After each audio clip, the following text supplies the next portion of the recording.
Tim is a genuine example of the type of person that the Semper Fidelis Award is presented to. This honor recognizes individuals whose service to our nation exemplifies the Marine Corps motto, always faithful. The roots that he established in the Marine Corps have certainly led him to where he is now. Tim served as a line officer in the Marine Corps, which means he commanded a company, one of the best jobs in the Marine Corps, from 1959 through 1962, attaining the rank of captain. After the Corps, he went on to earn a Master's of Business Administration from the Harvard Business School in 1964. Tim is a Marine and an Arizona businessman who is truly worthy of this recognition. He is an outstanding business leader and a caring philanthropist. As founder and chairman of Bar-S Foods, he led the company for 31 years. He took Bar-S from the ground floor to the top of the national market. In 2010, his company completed the largest recorded transaction in Arizona when it finalized a major merger. As a philanthropist, Tim continues to lead from the front. The Timothy T. Day Foundation focuses on Marine Corps and animal rescue organizations. His support has been key in the completion of the National Museum for the Marine Corps. He has made it possible for numerous students to gain an education through a scholarship program for Marines at Harvard University. And now he is growing his support with the Marine Corps Scholarship Foundation through the creation of Day Scholars Program.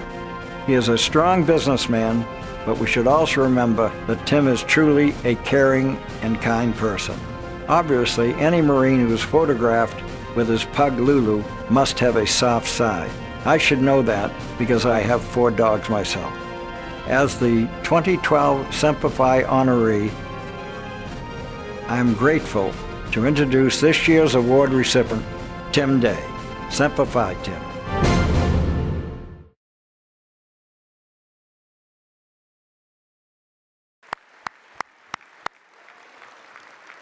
Very impressive, Mr. Tim Day.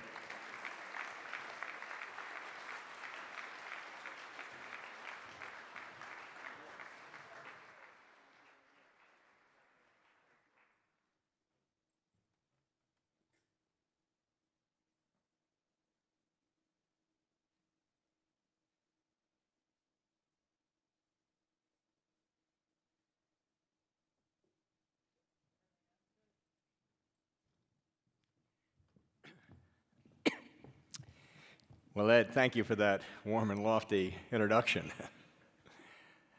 I am, of course, very honored by this recognition because it comes from such an esteemed organization as the Marine Corps Scholarship Foundation and is in this impressive setting with such distinguished individuals as 3 Medal of Honor recipients, General Faulkner, and many others too numerous to name, and, of course, many of my friends here present, which will make this a very special evening for me.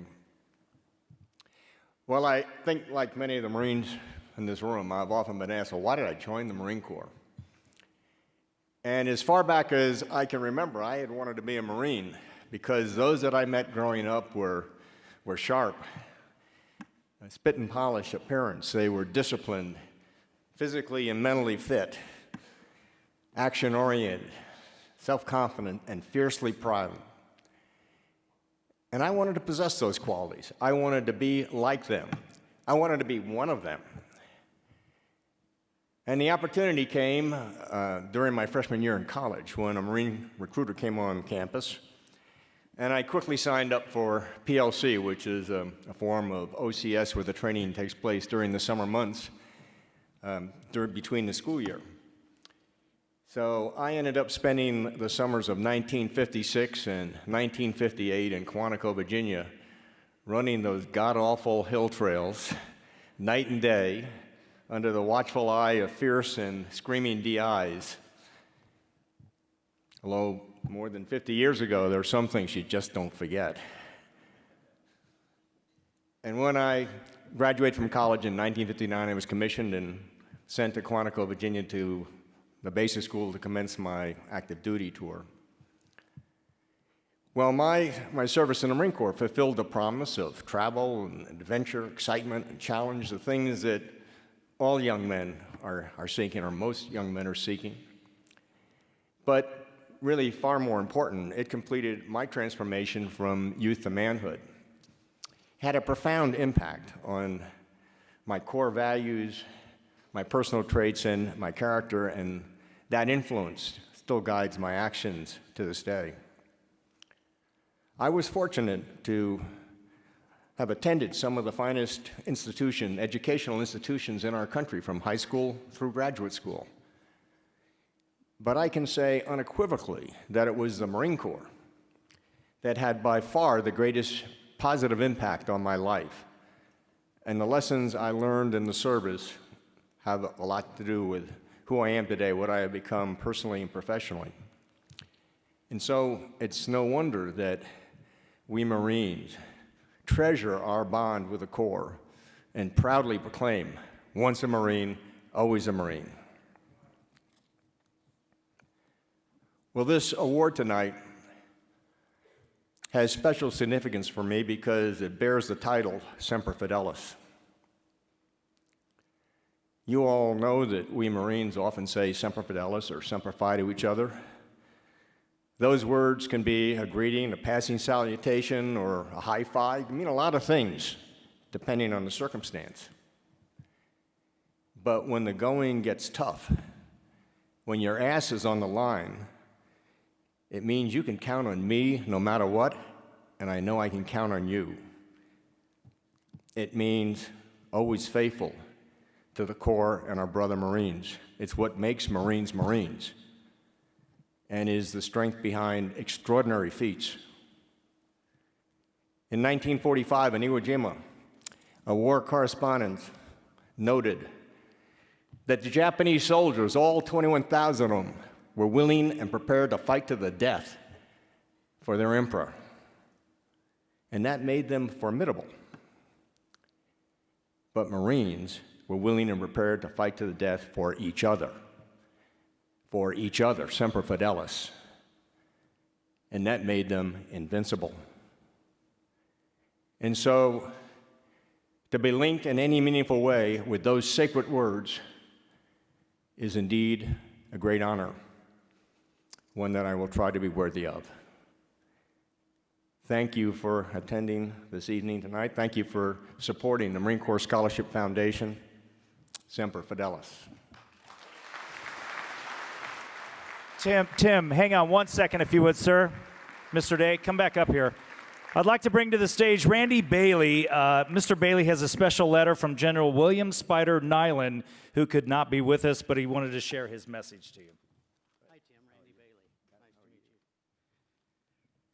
Nice to meet you. I've never flown a fighter jet, and I don't have $100,000. That's the bad news. The good news is I have a friend, and his name is General William Spider Nyland. For the civilians in the room, he served our country for 37 years. I know all the Marines know this. He ended his career as assistant commandant. He's still serving our country in retirement. His wife, Brenda, says he's failing retirement. He's out of country. But it was very important to him that we read this letter to Tim. Dear Tim, on behalf of the Marine Corps Scholarship Foundation, I want to personally thank you for your enduring commitment to our nation's Marines and their families, and to extend my heartiest congratulations on receiving the prestigious Semper Fidelis Award from the Arizona Committee. The Semper Fidelis Award recognizes those who demonstrate recurring commitment and decades of selfless service to efforts which contribute to the betterment of our society. As a great American and a true leader in the worlds of business and philanthropy, you have remained steadfastly committed to the strengthening of our great country. Your generous investment in the education of the future generations of leaders, your integrity in business, and your lasting commitment to our nation's military families are truly Semper Fidelis. The Innovative Day Scholars Program, established last year with your generous investment, is an important initiative for the Scholarship Foundation. Founded to award significant scholarship funds and provide mentorship to students studying math, engineering, or business, this program pairs some of our brightest current scholarship recipients with mentors and career opportunities in an unprecedented way. The launch of this program is a testament to your depth of commitment and the keen and deliberate mindset you bring to your investments. We look forward to continuing this partnership as together we honor Marines by educating their children. Sincerely and Semper Fidelis, Spider. General William L. Spider Nyland, United States Marine Corps retired, Chairman, Board of Directors. Thank you, Tim, on behalf of General Nyland. Thank the General for me. And this is the letter framed. It's absolutely beautiful. Congratulations.